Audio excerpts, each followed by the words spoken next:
This podcast episode is sponsored by Geekdom, San Antonio's entrepreneurship hotspot and co-working space. Whether you need one-time recurring office space or event space, Geekdom has it all. Use code SOCIALBUTTERFLY when signing up for a membership to receive $25 off of monthly memberships. Welcome back to Unapologetically Visible, the podcast for high-achieving Latina and women of color founders who are done being the best kept secret. I'm your host, Christina Olivarez, award-winning visibility and leadership coach, TEDx speaker, and founder and CEO of the Social Butterfly Gal and Hustle and Socialize. Today's episode is deeply personal. We are going to talk about money, but not in the cute, okay, let's raise our rates and manifest more abundance kind of way. We are talking about the kind of money relationship that gets exposed when business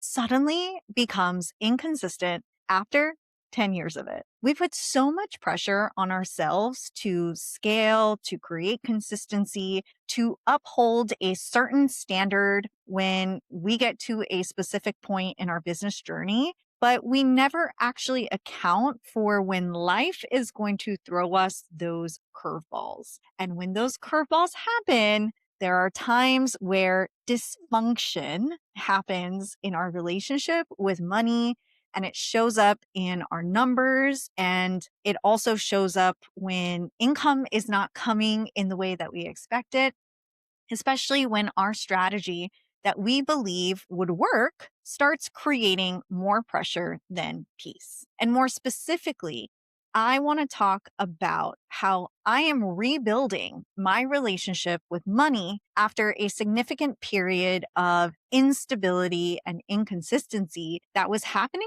behind the scenes, all while I was showing up confidently online as if nothing was wrong. I had to learn how to stop spiraling and stop making money decisions from pressure and panic and outside validation, or from the version of me that thought being successful meant proving that I could carry everything. So that's what this episode is really all about, the internal architecture underneath making money. What I've learned in the last 10 years is that most of us who are founders, especially if we are the first in our family to create and own and operate a business, most of us don't necessarily need a better money strategy. What we need is a more stable identity around our relationship with money. We need to know and understand who we are when the money is inconsistent. And we also need to know what patterns get activated when we start feeling financially exposed. What we also need to know is whether we abandon our own wisdom the second that pressure enters the room. Because if you are a woman of color, a founder, Latina founder in particular, if you have built things from the ground up, you know that our identity is deeply rooted in these things around obtaining money. And our identity is often deeply tied to our leadership, our lived experience, the capacity at which we're being seen. And we know that money is never just about money. Money becomes our safety, our identity, our proof, and our responsibility. It becomes the thing that we use to measure whether we are allowed to rest, whether we are allowed to trust ourselves fully, whether we are allowed to be proud of ourselves, and if we want more. And if your business has ever been inconsistent, you know exactly what I mean. Inconsistency doesn't just touch your bank account. It touches your whole entire nervous system. And that creates pressure, which then builds upon your relationship with others, like your relationship with your marriage, your kids, your family. It touches your leadership and your ability to be creative, to sell and show up and be visible. And most importantly, the way that you make clear decisions. So I want to take you into my world a little more deeply, giving you all the behind the scenes look at a season where I made a decision that looked super ambitious from the outside, but it was not fully aligned with who I was becoming on the inside. And I want to talk about what that inconsistency taught me and how I now coach myself around money and money blocks and what I'm doing right now to continue to rebuild my relationship around obtaining money at the level that I am now with all of the knowledge and the wisdom and the hard ass lessons that I've learned in the last 3 years. Towards the end, I'm going to guide you through a mini coaching experience because I don't want this to just be a story that you listen to. I really want you to leave this episode with more clarity and self trust around the way you relate to money in your own business and in your own life. So, we all need to hear this, especially when we become founders and business owners, is when it comes to fear, the goal is not to become a founder who never feels fear. The goal is to become a founder who does not let fear run their life and their business. And I feel like I learned this so much over the last 3 years because there was a season in my business where I made the decision to put all of my eggs into one basket. In mid 2024, I made the decision to put a lot of my energy and my capacity into one main offer, the second arm of my brand, which at that point was sort of climbing, if you will, if it was scaling.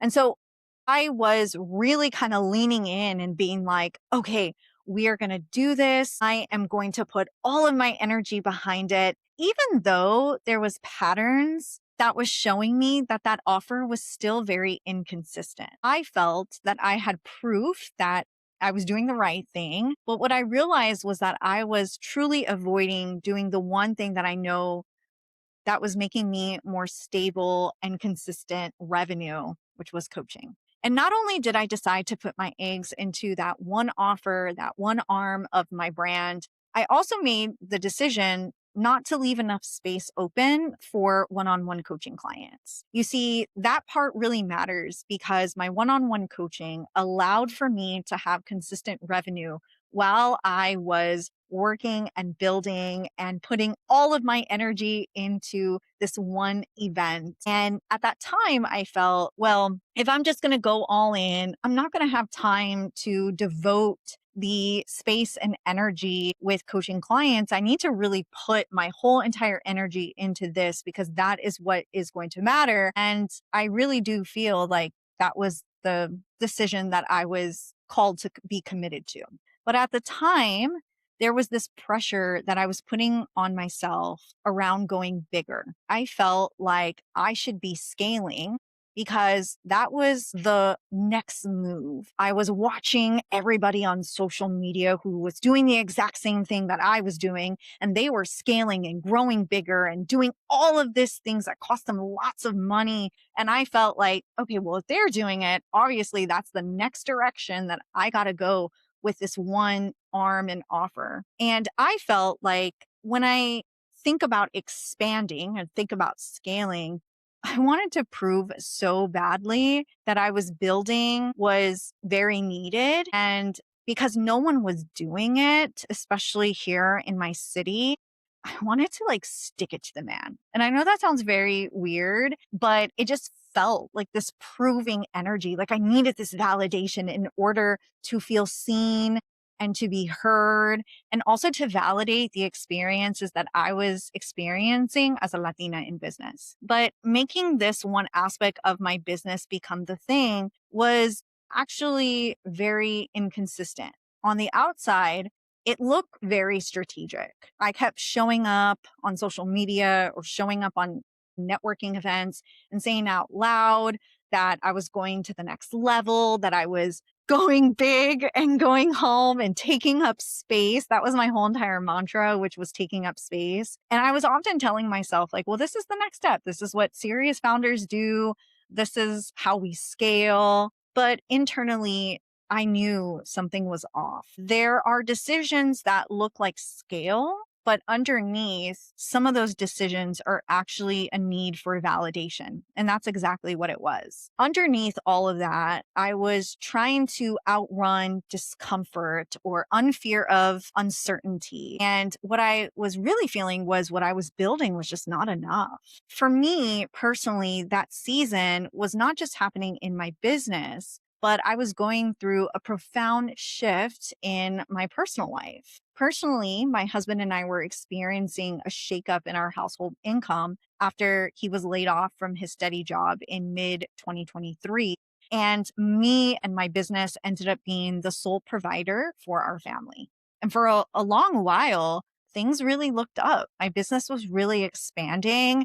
I was primed in position for the ability to take ownership and being the sole provider in those time periods. But I really did feel like I got this until I didn't. After going big in the summer of 2024 in my business, things were not as feeling super stable.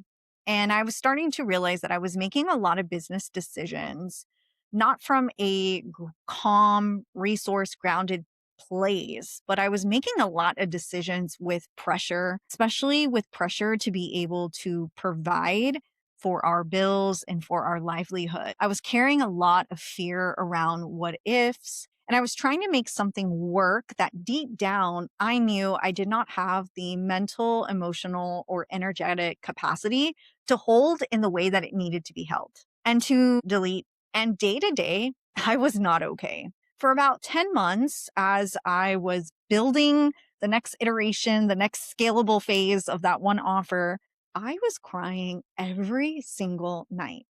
I was having a lot of anxiety attacks because not only did I needed to make sure that our bills were paid, but I was also committed to the contracts and committed to people, to places, to things. And I was just really fearful that I was not going to have enough money to be able to provide for my family and provide for my business. I was deeply exhausted and I was super scared. But I think the hardest part that I had to admit was I did not like who I was becoming. That stung. I was hating myself. And that was one of the biggest signs that I knew that something was misaligned. Not just that I was tired or that I was stretched thin, but I could feel that I was really becoming a version that I hated. And I was hating what I had built. And I was starting to have some deep resentment for my audience and deep resentment towards people that were in my community that I felt could hold me close while I was building in isolation.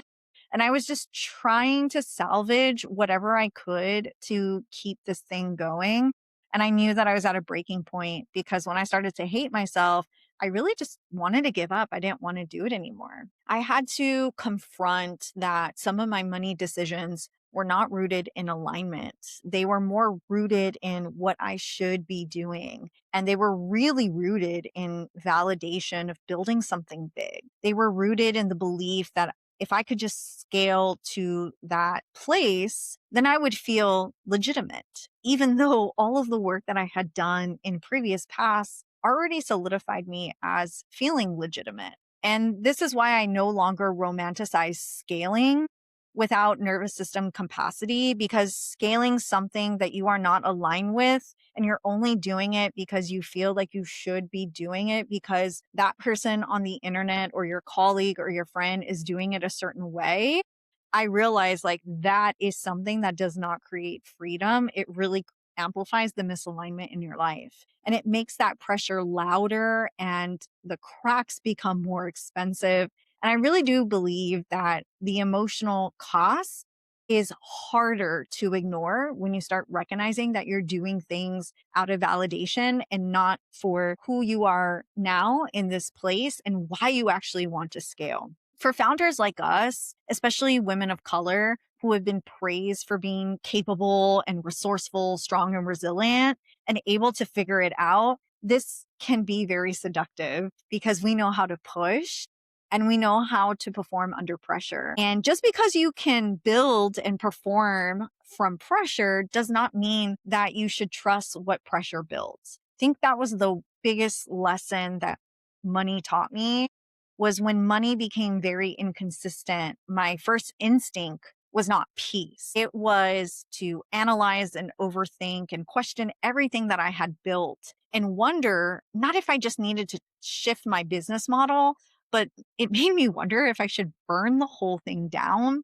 or completely give up and just not be an entrepreneur anymore after 10 years. I do feel like when you are building a business that is connected to your name and you are your brand, when it's connected to your face and your voice, there is a huge emotional intimacy that comes out when you are in this world of inconsistency, because I do feel like it's really difficult to separate the two of your worth and what is actually outside of you, because everything that you are building is your leadership, it's your thinking, it's your presence, and it's your perspective. And so when business starts not working and when money is starting to get really inconsistent, the question beneath the surface is often not, okay, well, where's my next client coming from? The deeper question becomes, am I safe? Can I trust myself? Am I doing this wrong? Am I making wrong decisions? Do people still want what I do? I think that was like the biggest one. The biggest question that I had was, as I was being really inconsistent, as I was going through the motions and I was recognizing that no one was buying, I just felt like, well, why in the fuck am I doing this if no one is buying? Like, why am I slaving myself away? And why am I putting myself through this turmoil if no one is really showing me that they actually want this offer? And that was so hard to admit. And I think that if you do not know how to hold yourself through these deeply hard, honest questions, you will start making decisions that create more instability. I think many of us often think that if something is not working, the first instinct is, oh, we got to change this really quick because we don't want to feel the uncomfortableness that comes with seeing something is not working. And a lot of us tend to abandon the thing that actually works because it did not work fast enough. And at a certain level of our leadership, money cannot keep being a dramatic emotional event. I had to learn that the hard way. That does not mean that you pretend not to care or shame yourself because you're human. It really means that you start to learn how to look at money with enough honesty to make strong decisions and enough compassion to not destroy yourself in the process. This is the architect that I had to build last summer and that I'm still working on rebuilding in my life right now, because of the fact that I do feel like I'm still really trying to get out of the burnout of the difficult year that I had in 2025. And it still takes time. And I have to give myself grace for that. But I do feel like one of the biggest behavioral shifts that I was making was super simple, but it changed my relationship with money immediately. When it comes to money, anytime it comes into my bank account, I give it 48 hours before I start moving it in any different type of bank account because I use Profit First. And so for someone who has experienced inconsistency, money can create urgency. And I was recognizing that every time money would hit my bank account, there was this panic and urgency feelings that I would get because I would have people to pay. I had deadlines. I didn't want to be late on payments. And so I never really gave it space to just breathe. And I would immediately assign it, spend it, fix it, you name it.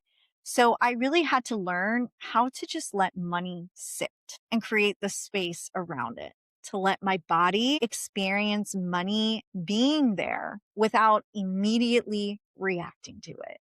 That pause became part of the nervous system work that I'm currently doing. It gave me a moment to separate receiving from reacting. And then I start using my Profit First. I also have a spreadsheet where I track everything. I use QuickBooks for all of my business expenses and my profit and everything accounting. And then for my personal money usage, my husband and I use Rocket Money and we track everything because I truly believe that data is my power. Data keeps me from letting emotion become the only authority in the room. And that's why I believe sophisticated founders need both the spreadsheet and somatic work, like keeping a journal or doing like deep reflection questions around our money mindset and our money blockages. And I think one of the things that really worked or is working for me right now is I had to stop treating money like a mystery and start treating it like a friendship or a relationship that needed me to stop projecting every fear onto it and rebuild that relationship where I could look at it with truth and honesty without collapsing. I want to talk about money blocks for a moment because sometimes what we call a money block is actually an unprocessed fear.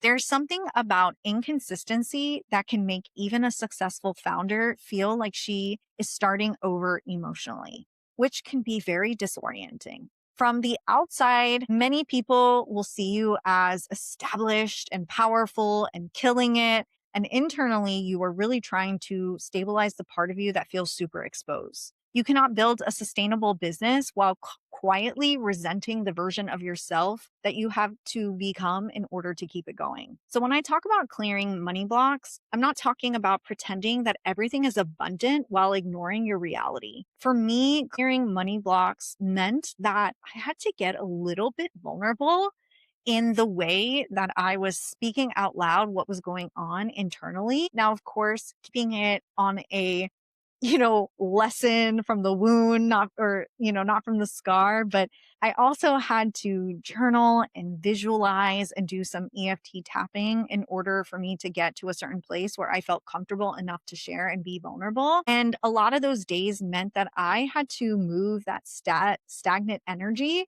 that I was feeling anytime that I felt like I was stuck when it came to the abundance that I was trying to call in. A lot of the times, your money blocks mean that you have to be willing to tell the truth about where you are making decisions from pressure or peace. And one of the hardest things that I had to admit is that some of my money decisions were always tied to validation. And when validation becomes the main driver of all your business decisions, the cost really gets high. And for me, part of rebuilding that relationship with money was separating my desire for impact from my need to be validated, because those are not the same thing. Validation pressures you to make public facing decisions that your private life cannot sustain. And this is where I had to become very honest with myself. Was I building what I was being called to build? Or was I building it because I thought that would make me more legitimate? That question changed the way I see money and what I'm currently building right now, which is why a lot of the things that I am working on have to deal with building from my birth chart and from my human design profile, because that is legit my calling. I do not want to build a business that requires me to abandon my body, my marriage, my peace, my leadership, or my future to prove that I'm successful. That is not the kind of wealth that I'm available for. And I know many of you are in that same place. While you do want more and you're not afraid of ambition, you're not trying to shrink. You are also no longer willing to build a business that requires you to live in a state of emergency. That is all the nuance. And that truly is the work and the work that I do with my clients in leadership coaching. The way I coach myself around money now is much more grounded than it used to be. I do not immediately ask, how do I fix this? I first ask, what is actually happening in this moment? And that question brings me back to my reality. And then I'm required to sit with the discomfort without turning it into a crisis. And so that's where I start. What is actually happening and looking at my data, because data is going to tell me the truth. And then I start asking, who am I becoming in response to this? Because money will reveal your leadership. The goal is not just to make more money. The goal is to become the kind of woman who can hold more money, make cleaner decisions around money, and lead from a place that does not require chaos to feel powerful. Rebuilding my relationship with money after inconsistency has become less about being perfect and more about becoming consistent with repair.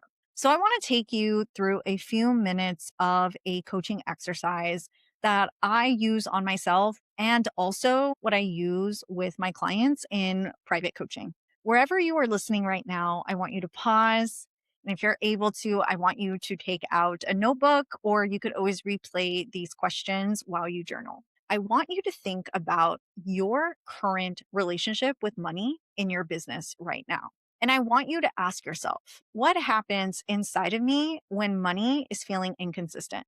Do I become more honest, or do I become more performative? Do I get closer to the numbers, or do I avoid them? Do I make cleaner decisions, or do I start grasping for the fastest relief? Do I stay visible, or do I disappear? And then I want you to ask, what are the patterns that I keep repeating when I feel financially activated?